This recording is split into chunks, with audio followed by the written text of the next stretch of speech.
Oke, sekarang kita masuk ke jenis-jenis kesetimbangan. Tadi kan kita udah belajar tentang syarat kesetimbangan nih. Sekarang kita belajar tentang jenisnya.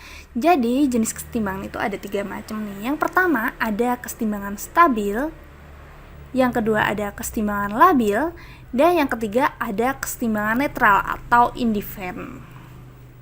Nah, masing-masing ini karakternya gimana sih? Yang stabil gimana, yang labil gimana, dan yang netral gimana? Nah, sekarang aku mau jelasin dengan percobaan ya. Nah, percobaan ini simpel, bisa kalian coba di rumah, bahan-bahannya juga ada di rumah. Nah, ini coba lihat ya.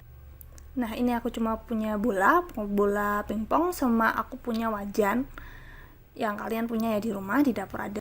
Nah, jadi kesetimbangan stabil itu gimana sih? Nah, jadi jenis-jenis kesetimbangan ini dipisahkan jenisnya berdasarkan responnya terhadap gangguan ya. Nah, pada kesetimbangan stabil ini, ketika dia dikasih gangguan, nah, maka dia akan kehilangan kesetimbangan dulu nih. Tapi dia akan kembali ke kesetimbangan semula dengan sendirinya gitu ya. Nah, jadi kalau aku merumuskan dalam bentuk kata-kata, jadi begini. Nah, ini ada ilustrasinya ya. Nah, karakter yang kedua yaitu ketika dia dikasih gangguan, maka titik pusat masanya dia mengalami kenaikan atau dia berpindah ke posisi yang lebih tinggi. Nah, ini ada ilustrasinya. Nah, ini kita ilustrasikan mangkok tadi, apa itu namanya? Wajan tadi ya. Nah, ketika dia ada bola dikasih gaya, maka dia akan mengalami kenaikan dari posisi semula, dan seiring berjalannya waktu dia akan berosilasi dan kembali pada posisi semula. Begitu halnya dengan bandul ini, ketika kita kasih gaya maka dia akan berosilasi dan pada akhirnya dia akan kembali ke posisi semula. Dengan ketika berosilasi dia akan mengalami kenaikan seperti itu. Dan dia tidak akan mengalami penurunan. Kenapa? Karena titik setimbangnya berada pada posisi terendah. Nah, oke, paham? Nah, sekarang apa bedanya dengan kesetimbangan labil? Nah, oke, kita akan masuk ke kesetimbangan labil. Ting. Nah, ini adalah ilustrasinya ya, gambarnya seperti ini, videonya.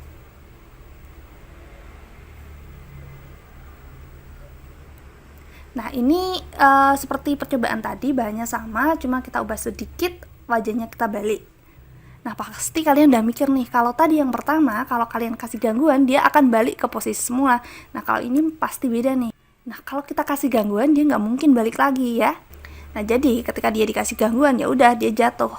Nah, oke, jadi kalau kita definisiin dalam bentuk kata-kata, jadi gini. Nah, ketika kita kasih gangguan, dia tidak akan mencapai kesetimbangan baru, dan ketika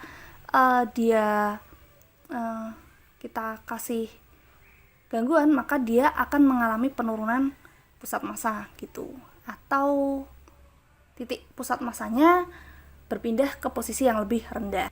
Atau kalau kita gambar di bentuk diagram, dia kayak gini ya, titik pusat massanya awalnya di sini, ketika kita kasih gangguan maka dia akan turun dan dia nggak naik. Nah, kalau kesetimbangan netral gimana nih? Tadi kan kalau kesetimbangan stabil dia pusat massanya mengalami kenaikan, kalau labil dia mengalami penurunan. Kalau netral kalian bisa bayangin nggak gimana? Nah, sebelum aku kasih videonya, kalian bisa nebak dulu nggak titik pusat massanya bakal gimana? Oke, jadi kesetimbangan netral ini percobaannya, ini bolanya ini ditaruh di atas lantai dengan permukaan datar ya. Nah, ternyata kalau keseimbangannya seperti ini, ketika kita kasih gangguan maka dia akan bergeser dan dia akan kehilangan kesetimbangannya dulu nih. Nah, tapi setelah itu dia mungkin aja nih mencapai kesetimbangan baru, tetapi bukan di tempat asalnya. Nah, tidak mungkin dia kembali ke posisi semula. Nah, kalau dia mungkin kembali ke posisi semula, pasti ada gangguan lain lagi nih.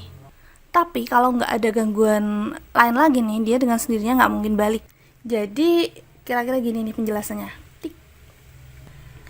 Dia akan kehilangan kesetimbangannya dan mungkin akan mencapai kesetimbangan baru, tapi dengan posisi yang berbeda. Dan posisi atau letak pusat massanya dia tidak akan berubah, tidak mengalami penurunan maupun kenaikan. Nah, ketika kita kasih gangguan, dia bergeser dan letak pusat massanya dia tidak mengalami kenaikan maupun penurunan, dia sama aja, atau ketinggiannya tetap gitu. Oke, jadi dari ketiga itu tadi dipisahkan berdasarkan responnya terhadap ketika kita kasih gangguan nih. Kalau yang stabil dia akan titik pusat masanya akan mengalami kenaikan, kalau yang labil dia akan mengalami penurunan, kalau yang netral dia tidak mengalami kenaikan